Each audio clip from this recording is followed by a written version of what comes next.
In the world of board game media production, one man retains the integrity and tenacity to rise above the rest and compile the definitive list of the 100 best board games of all time. And that man, that legend, is Tom Vassell of the Dice Tower. And some guy named Chaz Marler's apparently made his own top 100 list. Because Tom asked him to. No, I didn't. Hey, Chaz Marler from Pair of Dice Paradise, back once again with the next installment in this top 100 games of all time countdown. The top games according to just me. But this is exciting because we have reached the halfway point. So from here on out, the games get more and more special, exciting, and thrilling. Probably. But far be it from me to keep you in suspense any longer. So let's continue right along with number 50. One thing I have learned is that you have not experienced the fullness of what life has to offer you until you have come home from middle school one day to discover that all of your belongings have been removed from your bedroom and replaced with those of a strange old man that you do not know. Because, as your mother enthusiastically tells you, a strange old man that you don't know is going to pay your family to live in your former room while her, your sister, and you all go live together in the basement. That's cool. What does this unfortunately true story have to do with my 50th favorite game of all time? Everything. You see, in middle school, my family, which had a background in the nursing industry, got the fantastically unique idea to turn our own home into a foster care facility for the elderly. And as you're running such a business from your basement, slowly watching your home fill up with elderly strangers, you also have to hire a full-time in-home nursing staff to watch these old people. And that's how I met full-time in-home nursing care specialist Alberta and the dice game that she brought with her into our home, 10,000. And this dice game may share a lot with a game called Farkle, but no, it is definitely 100% not Farkle. There's no way that I would put Farkle in the middle of my top 100 list. No, this is a completely unique, different game called 10,000. How does it work? Well, it's a lot like Farkle. Each player has 6 dice that they start with, and you'll roll these dice and accumulate points, and the first player to score 10,000 points is the winner. So when you roll the dice, you'll score 100 points for each one, 50 points for each 5, and for every 3 of a kind, you'll score 100 points times that. Like if 3 threes, you'll score 300 points. Players will roll the dice on their turn and keep rolling until they either choose to bank the points they've accumulated on that turn, or they bust and lose everything that they've rolled so far that turn. That sounds a lot like Farkle. It's not Farkle! So during those years where Alberta and her family were taking care of the strange collection of geriatrics that were living in our house, I played a lot of 10,000 in the basement. I'm actually glad that I did get a chance to learn and play 10,000 so much during those times. That's why 10,000, the dice game, and not Farkle, finds its place to be right smack dab in the middle of my list of the top 100 board games and card games and dice games of all time. While number 49 on my list is a board game, I confess I haven't played it. And oh yes, though I know listing such a game on the top 100 is most certainly probably against the precious bylaws, I'm going to throw caution to the wind because I've played its app version. So what game is this where the app is so great that there's no need for me to ever touch the board game? In fact, if someone was to shove the board game in front of me, I would shove it right back at them and I would pull out my iPad and I would say, no, I will rather play the app. And they would say, you must try this game. I would say, I have more than tried this game because I've tried the app. And they would say, you, sir, are a liar. And I'd take... Number 49 is Can't Stop because I like playing the app with my kid. In Can't Stop, players will roll 4 dice and you'll move up this track based on the combinations of dice that you roll. And you can roll the dice as many times as you want to move further and further up this track. But if you ever bust and can't keep moving forward, you will lose all the progress you've made on your turn so far. Just like Farkle. It's not bloody Farkle. Totally different. While the physical version of the game is good, the app is fantastic. It takes a little bit of the maintenance and record keeping out of it so you can concentrate on the fun part, rolling and pushing your luck to see how far you can go. Sit down, play it, have fun, and then you move on to the next thing. It's a game I recommend, whether you play the physical version or the app. It's Can't Stop, number 49. So, while working on my top 100 list, I contacted the powers that be and asked them if they would lose any respect for me if a version of Monopoly was not only on my top 100, but present in the top half. But to my great relief, they responded by letting me know that there was no way that they could possibly lose more respect for me. At a local convention a couple years ago, while waiting for a larger game to get started, a couple of people I had met there at the convention were sitting at a table with me, and they asked, "Hey, do you want to play the funnest version of Monopoly that you'll ever play?" No. I agreed. And he pulled out the Monopoly Millionaire card game.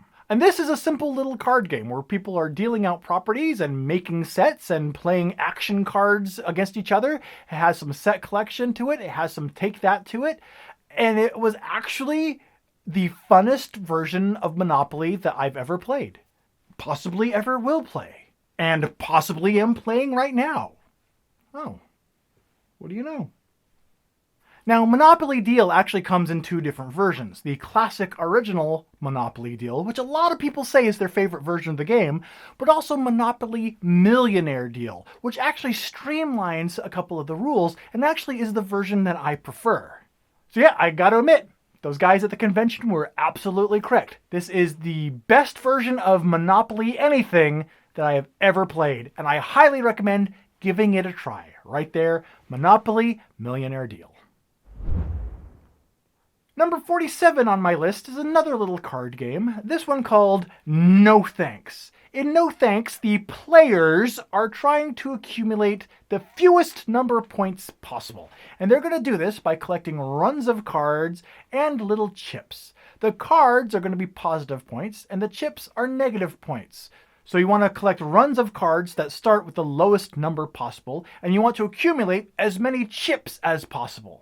Sounds easy enough, except for the fact that players will use their chips to prevent themselves from having to take higher numbered cards. So you instantly have this give and take that you have to figure out of, do I take the high numbered card but keep my chips, or do I get rid of my chips but take lower number cards? And you have this dynamic that just goes throughout the game until all the cards are doled out and you look at the runs and the player with the fewest points wins. If there was a list of board games' new classics like Catan and Ticket to Ride, I think that No Thanks would fit right on that list of new classics. It's a game that I seriously think you could argue that everyone should have in their collection. And that's why No Thanks comes in at number 47 on my list. Number 46 is another card game, but not one that I think is an instant new classic, but one that I feel that I'm a little bit more of an advocate for than the common average gamer guy.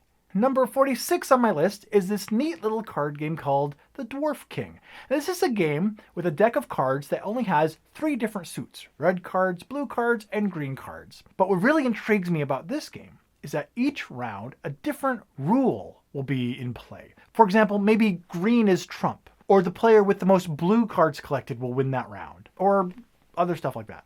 So each round, the player's objective is different. If I were to ask me, and I guess that I am, the Dwarf King is a really underrated little card game, and I highly recommend giving it a try if you enjoy card games or trick-taking games of any sort. And that's why the Dwarf King comes in right above the other card games on my list at spot number 46. Number 45 on my list is a game that I fell head over heels in love with when I first discovered it, actually. And it's a simple little game called Hey, That's My Fish. In Hey, That's My Fish, players control 4 different little penguins who are running around this little sheet of ice with fish trapped in it, catching the fish and melting the ice that they stand on. So as you're playing the game, more and more of the little spaces of the board are going to disappear each turn, and it's possible for players to get stuck on little tiny sections of ice, stranded on little ice islands. At first glance, it can come across as just a kid's game, but there are some extra layers of thought in this game, and I really enjoy it. So that's number 45 on my list. Hey, that's my fish. I think that if I was to design my own board game, it would probably end up looking something like this, possibly. And I don't know if that's an insult or a compliment to Fool's Gold, so take it as you will. But in Fool's Gold, there's several decks laid around the board. One in the mountains, one by a river, one in a field, so on and so forth. And these decks of cards will have gold in them, and also just silt and dirt and worthless stuff, and also some gems hidden in there. So, using a combination of worker placement and dice rolling, players will place their little prospectors in these different little locations on the board. And depending how many prospectors and dice are allocated to each one of these sections will determine how many cards from that particular deck you're going to flip over. So the deck that represents the mountains might have 5 cards flipped over one turn, where the cards down by the river might only have 1 card. But the result, then, is that some of the decks are going to have their precious stones and high-value gold removed from them faster. So then you start to wonder, do I go to the deck where no one else is to try to get first dibs on the more valuable resources that are in that deck? Or do I go where more people are, where more cards are going to be pulled out to have a greater chance of getting something good? It's one of those games where I bet someone could figure out some sort of mathematical algorithm to figure out the exact optimal moves that you could do each time. Fortunately, I'm nowhere near smart enough to figure out how to do that. I just sit down and hold on to this game and I enjoy the ride. And that's exactly why Fool's Gold has ridden all the way up to number 44 on my list of top games. I enjoy games that give you as many strategic opportunities to lie as possible. Games like Coup, Tax Audit, or number 43 on my list, The Resistance. Specifically, The Resistance Avalon. The Resistance Avalon is a very simple game. Some of the players sitting around the table will be loyal to King Arthur, and some of the players sitting around the table will be loyal to the enemy of King Arthur, Mordred the Really Nasty. But as for who is on whose side, no one else knows. And so, throughout the game, players will try to figure out who is on their side and who is the enemy by going on missions and selecting random other individuals to go on those missions with them. If the missions succeed, hey, more power to you. But if the missions fail, well, someone on that team was probably a traitor. But was it you, or me? And really, the game's components and rule set just introduce an infrastructure to have some fun back and forth with your friends and really get really paranoid at each other. So if you enjoy an opportunity to keep your friends close, but your enemies closer, whether you realize you are or not, I recommend giving The Resistance and/or The Resistance Avalon a try. It can provide some great experiences and hilarious stories to tell afterwards. Number 42 is a game all about building restaurants and the casinos that are eventually attached to them. This is a game called Vegas Showdown. One of the things about Vegas Showdown that's most intriguing to me is that each round, all the players will be bidding on the different options available to improve their casinos. So I may want to get a certain type of new room for my casino, but all the other players will have the opportunity to outbid me. And if they do, I gotta go pick something else. And if I get outbid there, I gotta go pick something else. If I get outbid there, well then I'm gonna go. Actually, it's a really fun game that, in my experience, very, very seldom devolves into a fistfight. If you enjoy bidding and building, then Vegas Showdown is definitely a game to check out. It's a lot of fun, and it's number 42 on my list. Number 41. As we've seen, the majority of the games on this list find their way onto the list just because they're fun games and they're enjoyable. That's great.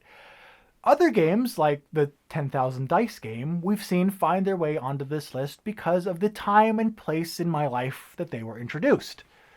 Several other games, like number 41, find their way onto this list because of the association that they have with a certain individual that you know. Such is the case with number 41 on my list, Mage Wars Arena. Now, Mage Wars Arena is like Magic the Gathering with a battlefield aspect, where you actually have a 3x4 grid where you're casting monsters and spells and enchantments, and actually moving the minions that you cast around this battlefield, with melee and ranged attacks, rolling tons and tons of dice, fighting your way towards your opponent's sorcerer until you defeat them and you win the game. It's a fantastic game that takes an idea like Magic the Gathering and adds a tactical battle element to it. All of that together is a lot of fun and absolutely not the reason why it sits at number 41 on my list. Now, the reason why Mage Wars is number 41 on my list is because of the individual that I discovered it through. Back before I even picked up a camera and recorded my first video, there were 3 YouTubers that I would watch who inspired me. And one of those 3 was Scott Morse of Crits Happen. And at the time, Mage Wars was his absolutely favorite game. So when I started recording my own videos, Scott was one of the first people that I reached out to and said, "Hey, I like your work." A little while later, Scott released a video about 3 board game YouTubers that you should be checking out but probably don't know of.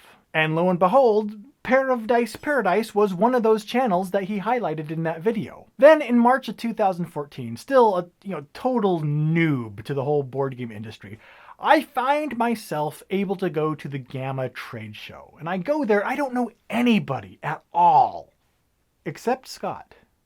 Now at this point, he and I had exchanged maybe 2-3 emails over the course of a year and a half.